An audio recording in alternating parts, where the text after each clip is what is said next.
strong. Amen? And be strong. At sa pagkatotoo naman talaga, hindi po laging maganda ang sikat ng araw, meron ding ulan. Amen? Hindi laging masarap ang kakainin, minsan ay matabang. Kahit ang mga Israelita, ay kumakain ng roast lamb, pero kailangan habukan din ng bitter herb. So, be strong. Pintain niyo po kung ba sa book of Genesis chapter 25.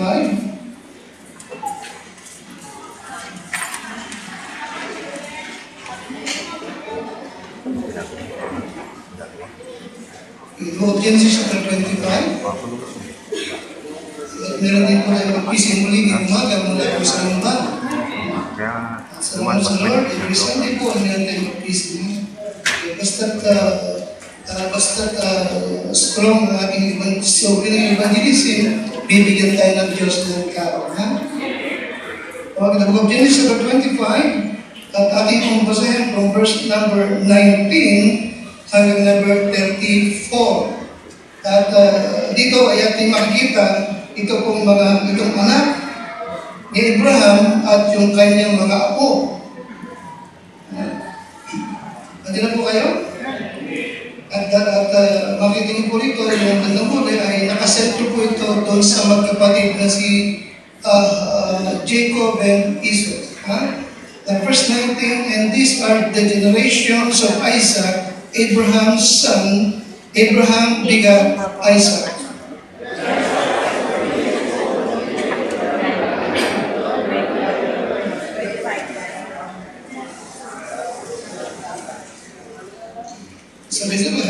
And Isaac entreated the Lord for his wife because she was barren, and the Lord was entreated of him, and Rebekah his wife conceived.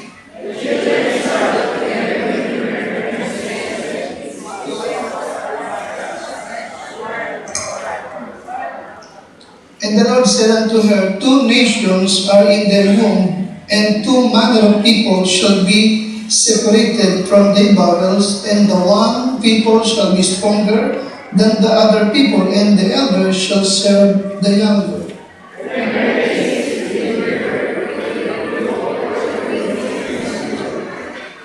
And the first came out red, all over like an hairy garment, and they called his name Esau.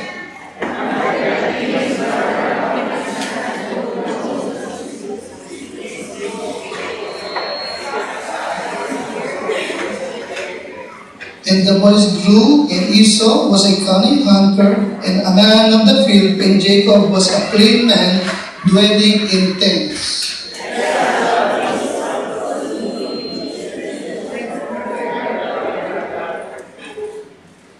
And Jacob sought pottage, and Esau came from the field, and he was faint.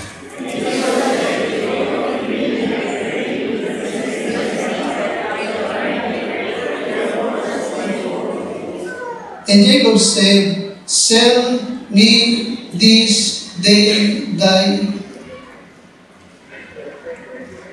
palace. And then kayo naman,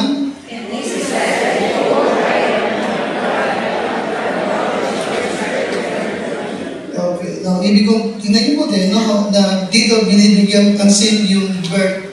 Right, ha? Now, 33 na ako. And Jacob said, swear to me this day, and he swore unto him, and he sold his what?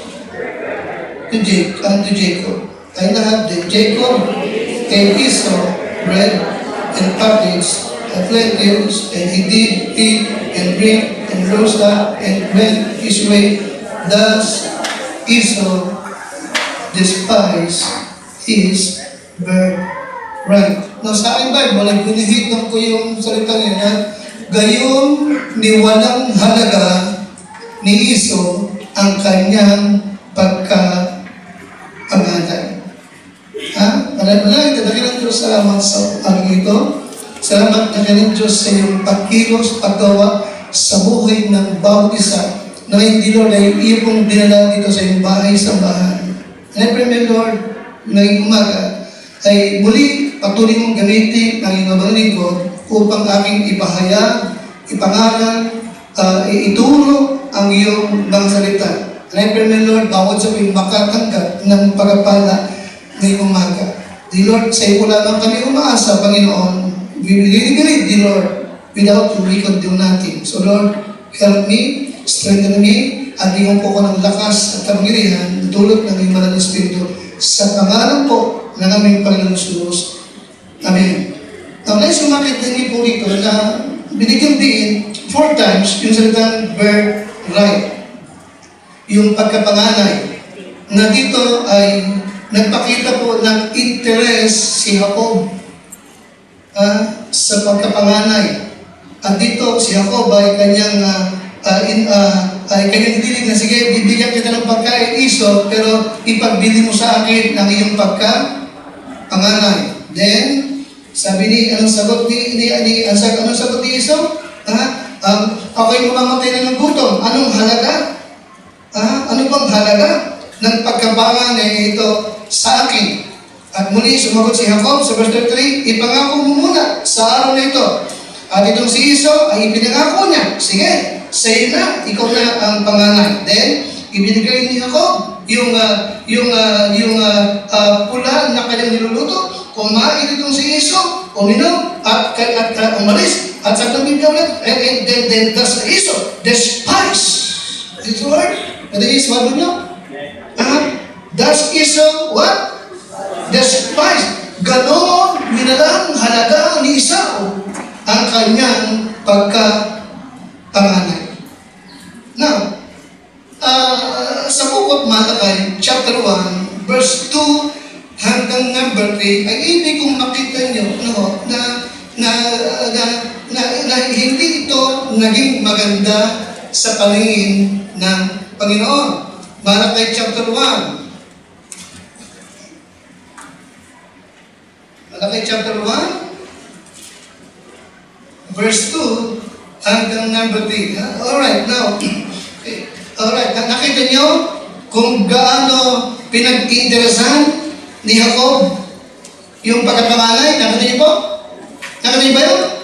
Interesado si Jacob. Bagamat si Jacob, ang panganay ay si Iso.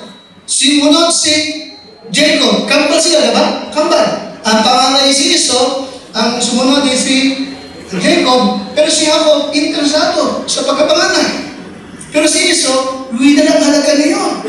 In the book of Malachi, chapter 1, verse number 1, verse number 2, abilang Diyos, I have loved you, saith the Lord. Yet you say, wherein hast thou loved us? Was not Esau Jacob's brother, saith the Lord? Now, ano sabi ng Diyos? Yet I love Jacob. I love Jacob. That's what. Sunod. And I hated Esau. Alright? Now the word I hated means what? It means of what? He got strongly displeased. Hindi ka makita ng strong displeasure. Nakikita niya? Strong displeasure ng Diyos. Sa inasal ni Esau. The Romans chapter 9. Romans chapter 9. And verse 13. Romans 9:13. Sa likod, ha? Andiyan ang Bible na bukas? Andiyan? Alright, verse 13, sabay-sabay. As it is written, pakalakas, Jacob had I loved, but Esau had I what? Hated. Nakita niyo po, ang naging damdamin ng Diyos kay Esau, sapagat kanyang pinagwila ng halaga yung kanyang pagkapanganay. Now, bakit interesado si Jacob sa pagkapanganay? At bakit nagkaroon ng strong displeasure ng Diyos sa ginawa nitong si Esau? Na ano bang meron sa pagkapanganak. The word birthright means sa Tagalog ay karapatan. Karapatan ng panganay. Now, nabanggit ko minsan, yung panganay sa panahon ng Old Testament ay meron dito na karapatan na sa lahat ng pamanang may iwan ng ama, double ang sa kanya. Nakikinig sa akin? Meron double portion siyang mamanahin kapag nawala na yung ama. Pangalawa, but of course, kay Iso, ang mahalaga, gutom ako ngayon eh. Kailangan ko pagkain. Yung si tatay, matagal pang mamatay yan. Ang mahalaga, kakain ako ngayon. Okay ba ako? Amen. Sa pangalawa, pagpanganay, siya yung holder ng pagiging spiritual leader. Ang panganay sa pamilya ay tatayo bilang spiritual leader ng pamilya kapag wala na ang ama. No? Okay? At ito hindi pwedeng ipasa kung kani-kanino lang. Pangatlo, na tinatawag na karapatan ng panganay, in the patriarchal line of Abraham, yung panganay, ay tatayong custodian of God's promises. Anong tungkulin ng panganay? Tatayo siya what? Custodian of God's promises. Ang ibig sabihin, siya yung tagapagbantay ng mga pangako ng Panginoon. Siya yung leader. Siya yung parang tatayo na nakakapag-pray pa ba kayo? Nasusunod niyo ba yung salita ng Panginoon? Nakikinig sa akin? Okay. Ginagawa niyo ba yung pinapagawa ng Diyos? Custodian of God's promises. Alright? At higit sa lahat, sila po yung recipient ng lineage na magiging blessing sa buong sanlibutan. Sino magpapatuloy ng pangako ng Diyos? Nasa yung bidi, pagpapalain ko ang lahat ng tao. Nakikinig ka sa akin? At sa kanya, eventually, manggagaling yung pangakong Messiah. But let me remind you, lahat ng ito, pinuwila ng halaga ni Iso. Hindi ito importante sa kanya. Ang importante sa kanya is what? Gutom ako ngayon, kailangan ko ng pagkain. Alright? Now, listen to the Christian. Okay? The birthright, itong birthright nito, it represent our inheritance in Christ. May kahulugan po ito sa atin ngayon. Okay? Yung pagkapanganay, kumakatawan sa ating mga mana kay Kristo. Pakibasa nga ng lakas. The birthright represent our inheritance in Christ. All that there is for me in Christ, it implies dito po sa bagay ko na ito. Pero pwede pala itong ipawalang halaga at ipagpalit sa mga bagay na material lamang. Dahil dito, ang Diyos ay nagalit sa inasal nitong si Iso. Sapagat pinawalang halaga niya ang kanyang pagkapanganaw. Ano bang mga inheritance o pamanang meron tayo kay Kristo? Number one, eternal life. Amen. Diba kami? Ano yung number one na minana natin yung pamana sa atin? Meron tayong eternal life. Ang birthright, karapatan ng pangalan ay kumakatawan sa iyong mga mana kay Christ. Una is what? Pangalabas, eternal life. Pangalawa is what? Sonship. Tayo ngayon ay anak ng Diyos dahil kay Kristo Jesus. Di ba namin siya? Kapatan ako, ito ba mahalaga sa'yo? Aware ka ba? Na ikaw ay anak ng Diyos? Thankful ka ba? Amen. O para kasi Iso, walang halaga sa ito. Pwede.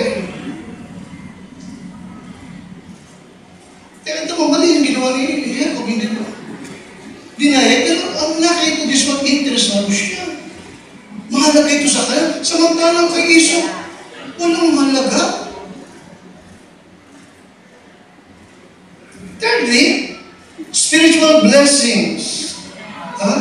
Nakita kayo sa Ephesians chapter 1 and verse number 3. Tingin po, Ephesians 1:13. Spiritual blessing. Ito yung inheritance na meron tayo kay Christ. Na talagang merong strong desire kay Jacob. Samantalang kay Iso, walang halaga. Ephesians 1:3. Tingin po.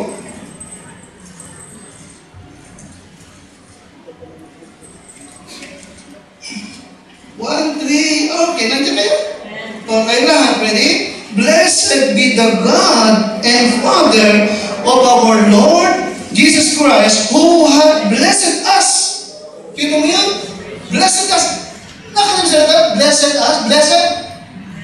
Ano sabihin? Pastor, meron ka na. Hindi ba bakit? Hindi mo na kailangan bang ipag-pray sapagat natanggap mo na nasa iyo na. Pero aware ka ba? Grateful ka ba? Ito ba? Who hath blessed us with what? With what?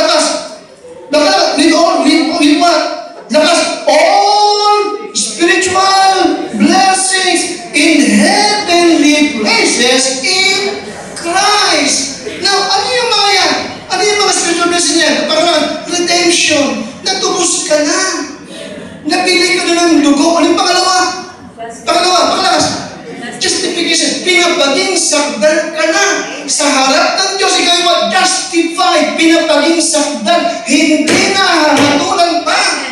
Sapagat si Kristo ang nahatulan para sa iyo. Thankful ka ba dyan? Ano yung pangatlo spiritual blessing? Forgiveness. Lubos ka na napatawad ng Diyos.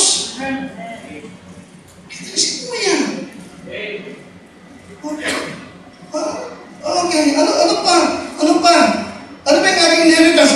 1 Peter 1:4 sa isang pamana na hindi nasisira, hindi kumukupas, naka-reserve sa langit para sa iyo. Ito yun. 1 Peter 1:4, Kingdom of God. Heaven. Maliwanag ba? Nasa lupa ka ba? Pero meron ka ng citizenship reserved in heaven for you.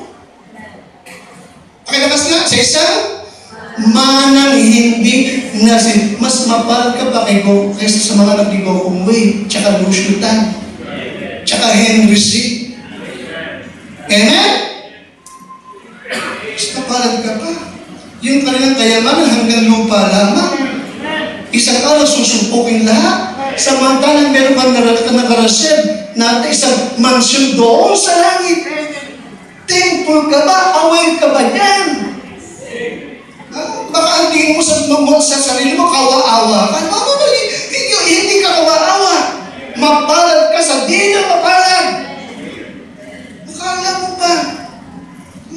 Kaya si Jacob, bagamat pangalawa lang, interesado, samantalang si Iso, winalanghalaga niya. Matagal pa yan. Ang mahalaga sa akin, yung tsumprado ngayon. Na ano pa? The Holy Spirit na tumatahan sa atin. Amen? In Romans 8:17, tinawag tayong co-heirs with Christ. Kasamang tagapagmana ni Kristo. Romans 8:17.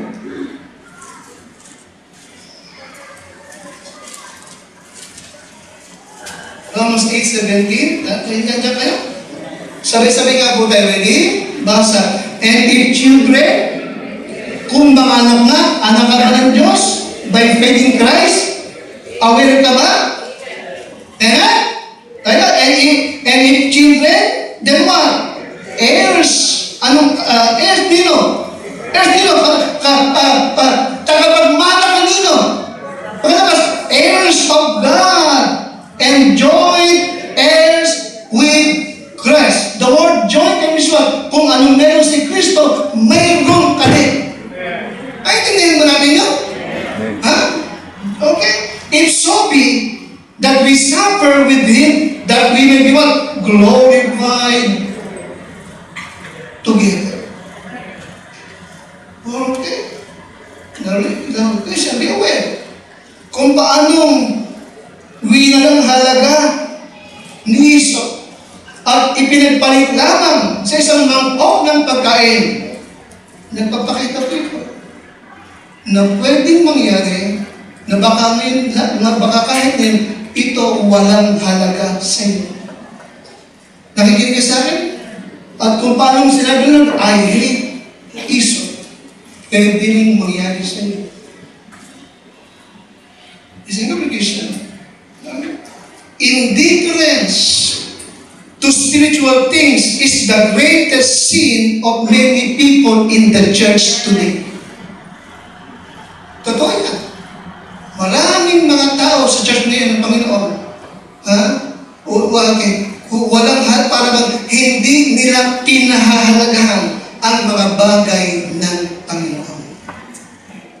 Huwag sanang mangyari ito sa iyo ngayon. Alright? Huwag sanang mangyari. Ang bago, thus Esau despise his birthright. Now, ibig kong, yun ang ating title, yung Romans 9:13, yun ang ating title ngayong umaga. Sabi ng Diyos, Jacob have I loved, but Esau have I hated. Now, bago natin pag-usapan, bakit gano'n na lamang na ang interest ni Jacob sa birthday na ito? At bakit ito i-give up at ipinagpalit lamang ni Esau sa isang mangkok lamang na pagkain? Anong dahilan? No, number one, Christian, na ibig kong kunin ko din, simple number one, because Esau had no concern for spiritual. Okay? Pakibasa ka ng malakas, Esau had what? Yes, wala siyang concern. Okay, sa kanya hindi mahalaga yung mga bagay na spiritual na yan. Alright? So dahil itong si Esau, tinawag sa Hebrews 12:16 na isang taong fornicator at profane. Alright? At ito ang tawag sa maraming nagsabing they are Christian, pero walang pagpapahalaga sa mga bagay na spiritual. Okay? So, be careful kasi, be careful. Huwag ka sanang kakita ng Diyos ng ganyang ugali sa buhay mo. Arinig mo? Amen. Amen? Anong damdamin meron ka? Kapag ka inaalok ka ng gawain, natutuwa ka ba o naiinis ka? Amen. Anong damdamin meron ka? Kapag nabibigyan ka ng obligasyon sa gawa ng Diyos? Ito ba'y nagsisiping parang kakarangalan sa'yo o parang bang kabigatan sa'yo? Nakikinig ka sa akin? Okay.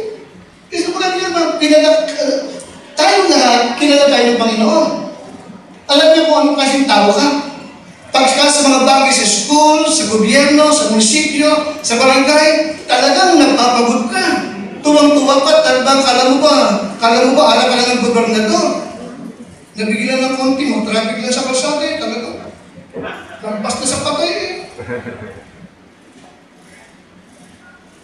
Alam niyo ni Baba? Nagagawa sila ng mga yung culinary, nasa, binara nasa tulay pa, siya nasa kandos niya eh.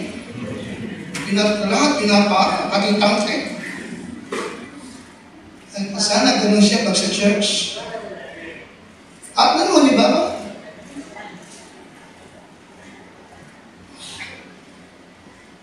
Hebrews chapter 12, tingin po, verse 16, tingin po. Hebrews 12, 16.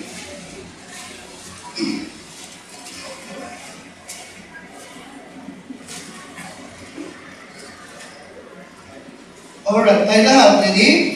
Lest there be any fornicator or what? Profane person as Esau, who for one morsel of meat sold his birthright. Tapos hindi po, na talagang dinamdam ng Panginoon, no? Merong strong displeasure ang Diyos kay Esau sa kanyang inasal. Nakita mo? Okay. Dalawang klase ang tawag din Diyos sa kanya. Pakalakas. Ano yun? Number 1, tinawag siya what? In King James. King James. Pakalakas. Pakalakas. Fornicator. Pangalawa, anong tawag din sa kanya? Profane. Profane. Sa Tagalog, kaliwa. Magpakayapin ako lapastangan. Dito mo? Yun ang tawag ng Diyos sa kanya. Bunga ng kanyang inugali. Alright? Yes, kaya tinawag isang fornicator. Listen, fornicator means what? Unfaithful to God. Bakit siya tinawag na fornicator? Sapagkat what? Siya what? Unfaithful to God. Ha? Yung ginawa niya ay pagpapakita ng hindi siya tapat sa Diyos.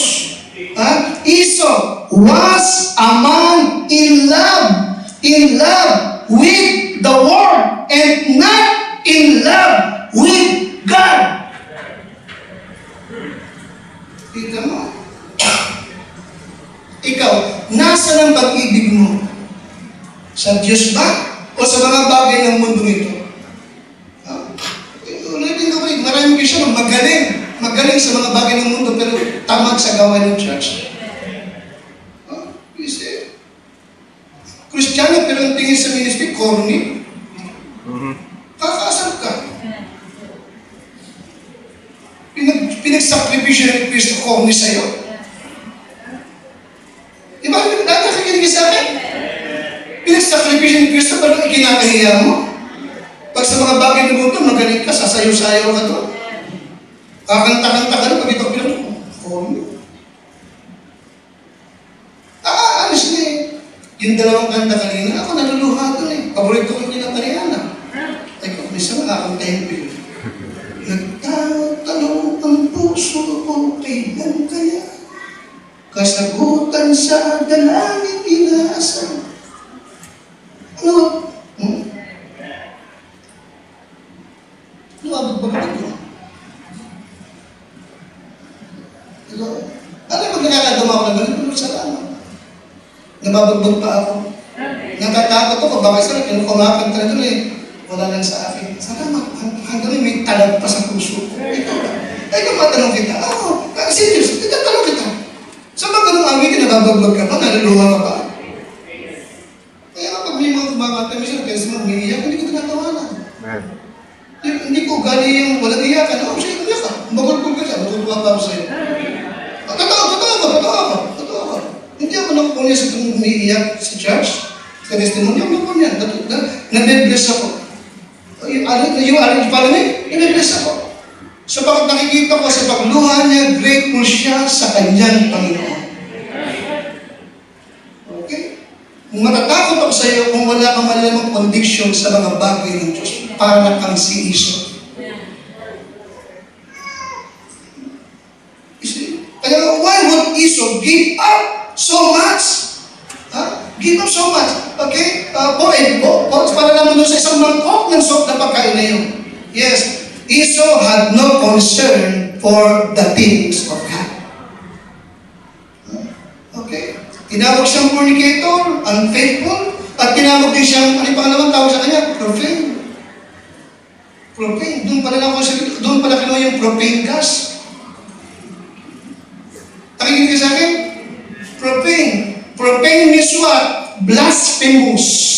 Profane means what? Disrespectful. Ano siya ng profane? Blasphemous. Lapastangan. Anong disrespectful? Walang paggalang sa mga bagay ng Panginoon. Binabasa ko ito, si Yesu kayo saved. Si Yesu kayo ligtas na ganyan ni Jacob. Kampal sila. Nakikinig ka sa akin? Ang lolo nila ay friend of God, si Abraham. Ang kanilang ama ay si Isaac na tinatawag na anak sa pangako. Pero bakit magkaiba ng ugali? Amen. Imposibleng hindi nakikita ni Esau yung katapatan ng lolo niya si Abraham. Imposibleng hindi nakikita ni Esau yung katapatan ng kanyang si Isaac. Ano ba nakikita mo? Kahit pala nang galing sa isang faithful family, pwede din merong lumabas na isang fornicator. Nakikita lumabas na isang tao, Kristiyano ka, pero galit ang Diyos sa'yo.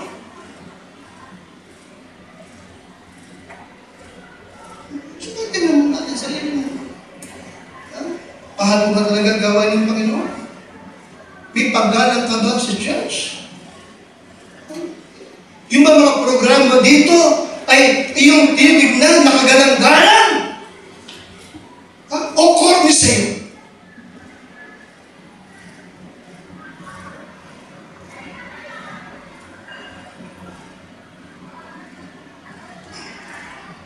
Profane, blasphemous, disrespectful na ba? No, bakit ba? No interest, no desire for the things of God.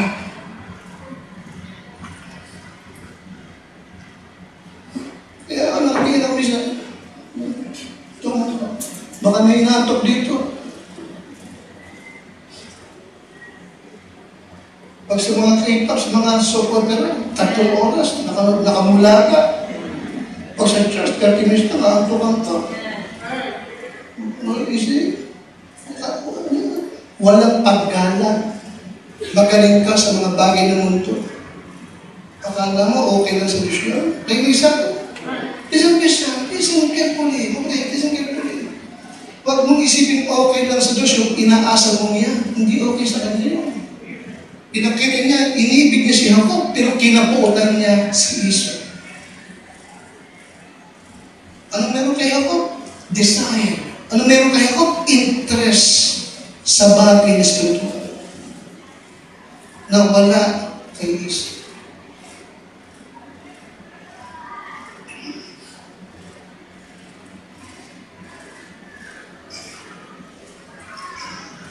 Ano sabi ni Esau nga?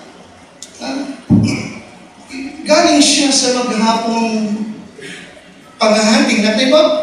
Maghapon siya ng hunting. Maghapon siya naghanap ng usa na maiuwi at mailuluto. Alright, what is verse number 30? Genesis chapter 25. And number 30, and Esau, alright, 29. And Jacob sad at age. And Esau came from the field, and he was faint. And Esau said to Jacob, feed me, I pray thee, with that same red pottage. Maaaring beans, maaaring baked beans. Tama na mapula. No? Ni Esau, for I am faint. Therefore, his name was Edom. And Jacob said, sell me this day thy birthright. Alright? That's verse number 32. Pakalakas. And Esau said, behold, I am what? Ano sa Tagalog yun? Ano sa Tagalog yun? Mamamatay na ako sa gutom. Ano bang pakinabang ko dito sa pagkapanganay?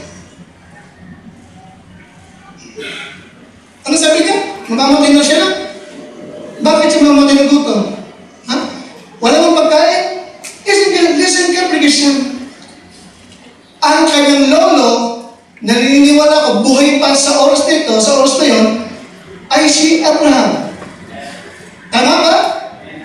Taong pinagpala ng Diyos. Tama ba? Napakayaman. Tama? Kaibigan ng Diyos. Ang kanyang ama ay si Isaac, na kahit days of famine, umaan ng 100%. Remember that? Napakayaman na. Pinagpalang pagiging sila ng Diyos. Imposible walang makain doon. Hindi ako naniwala. You see? Maybe sir, talaga lang, nagpapakita to na wala siyang concern sa mga bagay na spirit. Ibig niya, kaagad abot kami yung pagkain. May pagkain. Wala palang luto. Pero merong kakainin. Nakikinig kayo, apurado lang siya. Kagaya ng marami siya, hindi makapaghintay sa kalooban ng Diyos. Gusto, ito na agad. Wait patiently.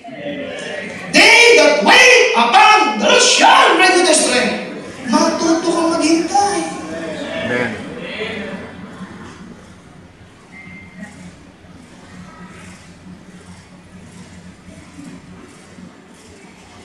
Kasi mahal, ano sabi niya?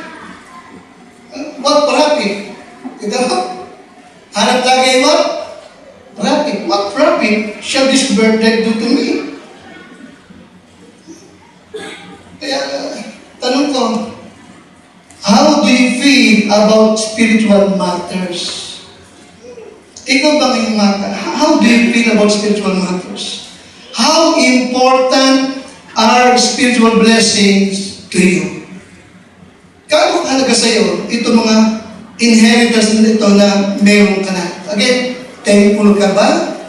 Aware ka ba na ikaw ay anak ng Diyos? Aware ka ba na ikaw ay tagapagmana ng kasama ni Kristo? Aware ka ba sa Holy Spirit na tumatahan sa puso mo? Ha? Aware ka ba na nasa iyo ang katotohanan? Ha? Are the things of this world or are the things of this world more important to you kaysa sa mga bagay ng Panginoon? Huwag sana mangyari. At kung sakali na parang higit na mas mahalaga sa mga bagay ng nawa, ang Diyos mangusap sa iyo at dalhin ka sa tunay na pagsisisi.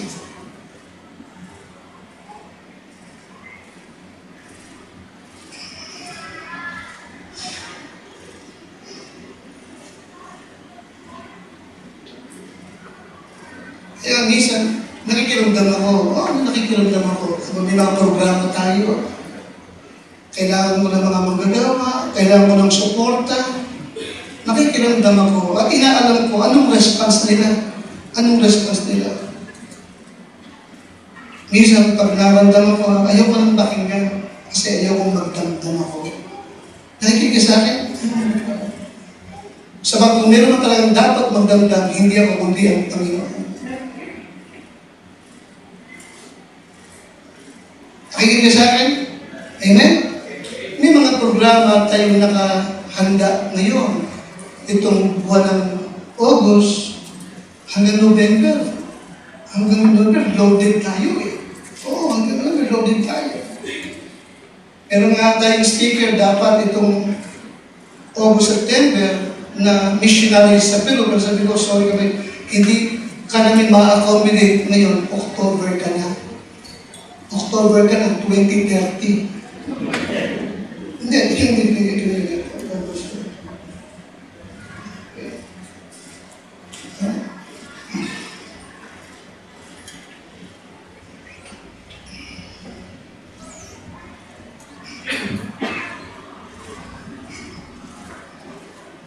Now,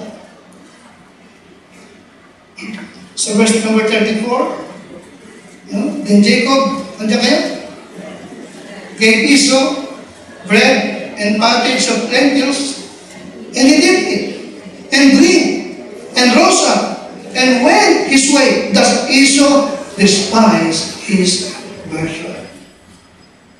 Alright? Nakalulungkot. Diba? Talagang wala sa concern, no? Wala sa spiritual insight sa mga bagay ng Lord. Ang mahalaga sa kanya, mga bagay ng mundo, at ang mahalaga sa kanya kung ano yung gusto ko ngayon, nakuha ko. Ganoon, binalang halaga ni Esau ang kanyang pagkapangalan. Sa madaling salita, para kay Esau, walang kwenta yan. Walang kwenta yan. Huwag sanang kakitaan tayo ng ganyang ugali pagsagawain ng Panginoon. Now, alam niyo dumating ang time na nakita ni Esau yung nawala sa kanya. No? At hinangad niyang makabawi. Nakikinig mo sa akin? Hinangad niyang makabawi. Nung malapit nang magpaalam yung kanyang ama, tsaka niya nakita ba, importante pala ito. Gusto niya makabawi. Pero huli na. Huli na. Nakita ko yan, no? Doon sa Genesis chapter 27, 34 and 38. Okay? Hinihiling niyang muling ibalik sa kanya yung kanyang karapatan. Pero hindi na pwede, hindi na makakabawi. Okay? Mag-iiyak ka man. Chapter 27, chapter 27, verse 34. Okay, dito ay inunahan siyang muli ni Jacob. Si Jacob nagpanggap siya na si Esau. At siyang tumanggap ng blessing ng kanyang anak amang si Isaac. Okay?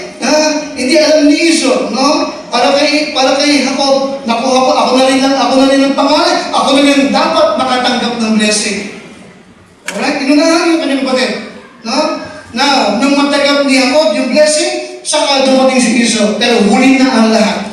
Yung blessing na ibigay na. At hindi na pwedeng baguhin pa. Irrevocable. Verse 34 tayo na lang. And when Esau heard the word of his father na nakuha na ni Jacob ang blessing, makalakas, he cried with a great and exceeding bitter cry and said unto his father, bless me, even me also, oh my father. And he said, thy brother came with subtlety and have taken away thy blessing. You see that? Nakuha na ng kapatid mo. Verse 38, ay na, and Esau said unto his father, hast thou but one blessing, my father? Bless me, even me also, oh my father. And Esau lifted up his voice and wept. Bakit? Hindi na pwedeng ibalik. Isip ko sa isang araw mo lang ngayon, ikaw na Kristiyano, na winilang halaga mo, ang spiritual blessing, isang araw iiyak ka, pero hindi na pwedeng magbago. In 2 Corinthians 5:10, ano ba yun? Sa Bema Judgment, don't forget, every one of us shall give account of himself to God, whether it be good or bad. Isang araw mo lang ngayon, tatayo ka sa harapan ng hukuman ni Kristo. Iiyak ka kung bakit mo pinawalang halaga ang mga pagpapala at mga bagay ng ating Panginoon. Amen. Pero huli na ang lahat. Kaya hanggat may panahon pa, hanggat may panahon pa na makakabawi, bumawi ka. Amen, Krishna? Amen? Amen? Kung malamig ka ngayon, kaya mong pag-alabing ka ng Panginoon. Kung pinawalang halaga mo ang gawain niya, bumalik ka, bigyan mo halaga. Amen? Matuto kang mag-serve. Sikapin mo yung buhay mo nalalabing kapakipakinabang naman sa Diyos. Hindi yung pinakinabangan ka lang ng mundo ito, pero hindi nakinabang ng Diyos sa iyo.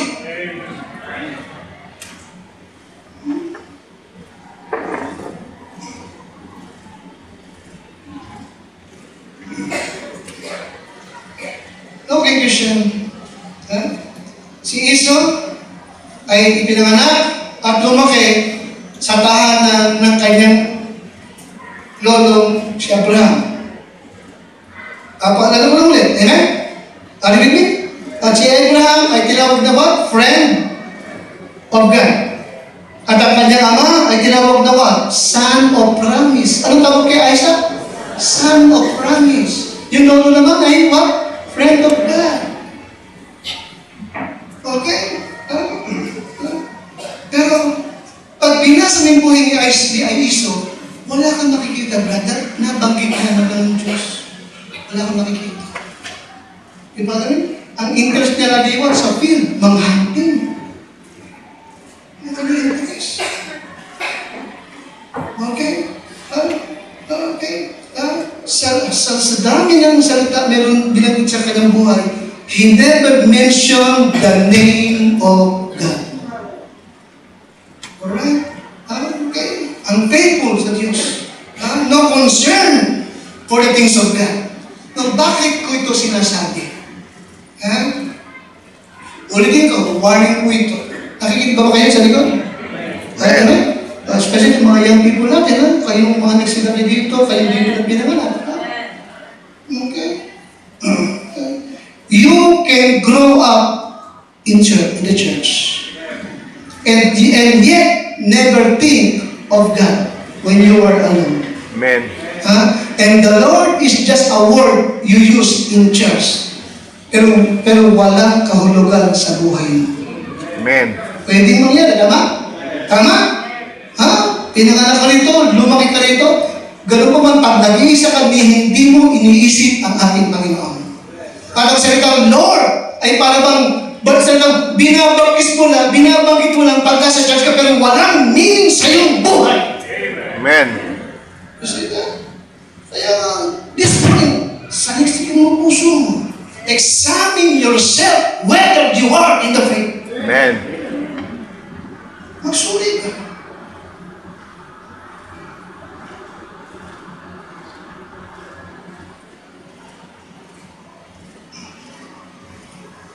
No, remember this, it is only when you are alone that it counts. Hindi kung ano ka dito, kundi pag nag-iisa ka, yun ang sukatan kung totoo ka sa Diyos. Hindi ka madaling, amen, praise God. Salamat sa Lord. Si Lord naman isa nga si God. Ano mo nga nung si God? Yes. Parang kung hindi anak ng Diyos. Si God kasi, parang kang si Gary. Baling siya, Ang hindi ngayon, yung mga celebrity, hindi yung gayahin mga tao nila. Ang tunay kasi, Lord Jesus. Amen? Kaya ulit diba, it is only when you are alone, it counts. Pag nag-iisa ka na.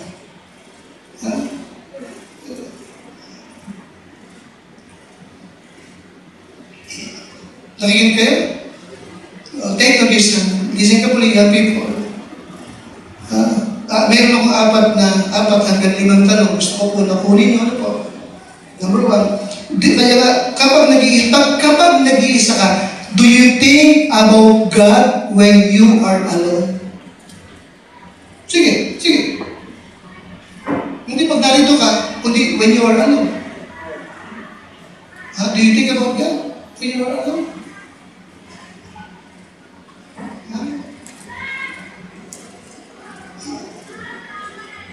Si Iso, hindi ba nalabanggit ng Diyos?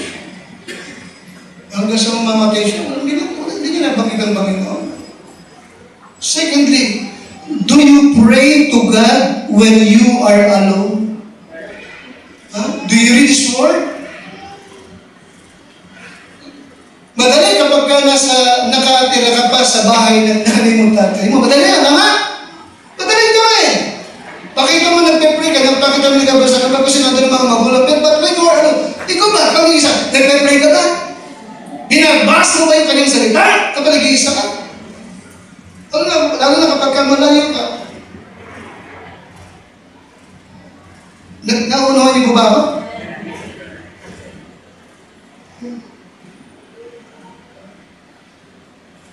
Pangatlo, do you ever think about offending God when you are alone?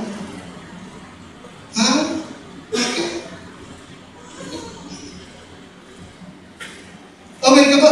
Nagkasala ako. Mali ang nagawa ko. Lord, sorry, Panginoon. Meron ka bang ganun damdamin? Lord, sorry, hindi ako nakapag-church. Nakakadama ka ba ba na na-open box pag hindi ka nag-church na pwede ka naman mag-church, pwede na mo, hindi mo, nakakadama ka ba na meron ka bang guilty feelings? Nakakatawa ka?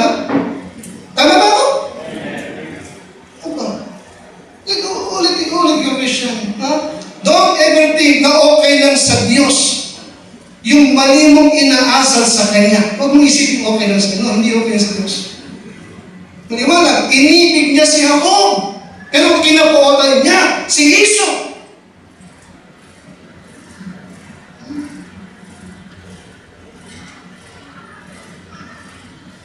Pang-apat, do you ever feel guilty?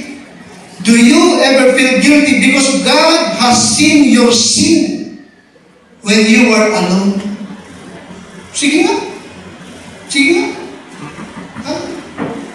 Pakibasa nga ng malakas. Do you ever feel guilty because God has seen your what? Ito, alam mong nakikita nakikita ng Diyos yung ginawa mong kasalanan at ginagawa mo, pero nagigilty pa ba? Examine yourself. Search your heart. Even David, bagamat man after God's honor, di ba? Ano sabi niya sa Psalms 139, 23 to 24? Ano prayer ni David? Anong kanyang prayer? Search me, O God, and try me, and know my thoughts. If there be any wicked way in me, and lead me. Are you with me?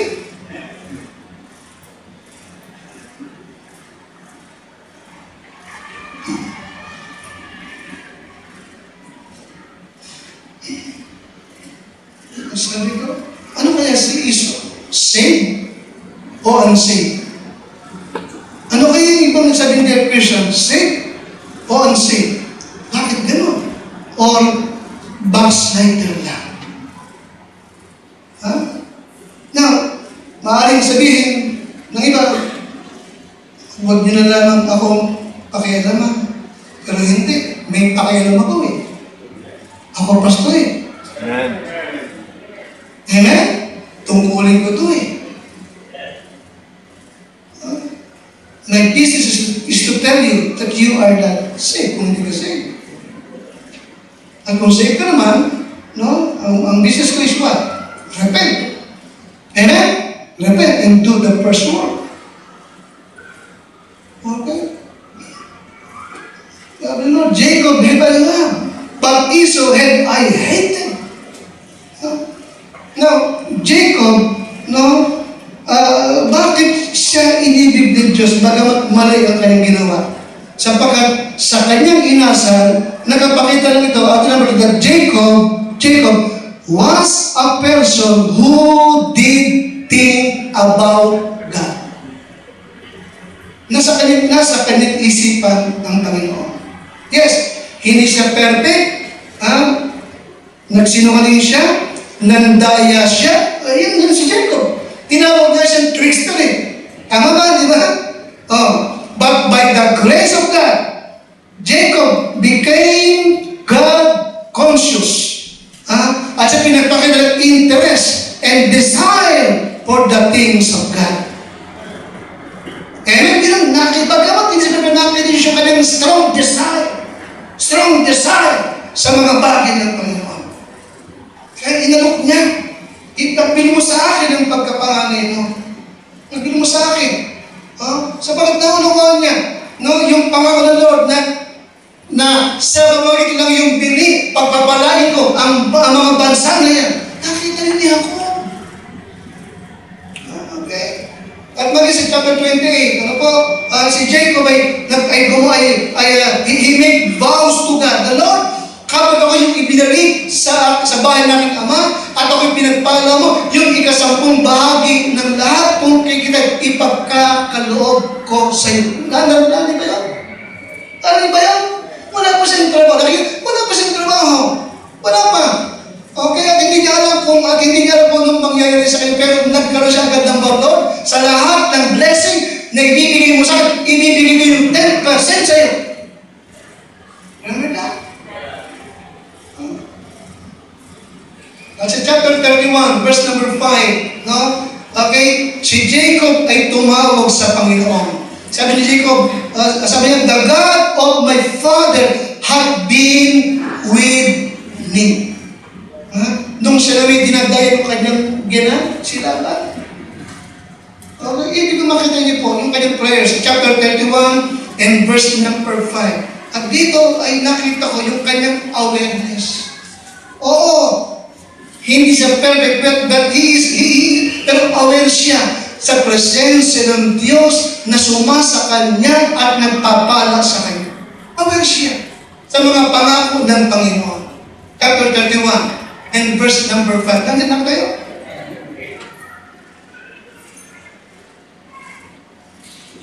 Andiyan na po kayo, okay? Sabay-sabay na ready? 4 and 5. And Jacob sent and called Rachel and Leah to the field and to his flock, and said unto them, I see your father's countenance, that it is not toward me, as had been before, but the God Father hath been with me. Ang ganda, hindi ba? Ang ganda, eh? Bagamat malayo siya sa Bethel, pero aware siya ng Diyos ay sumasakay siya.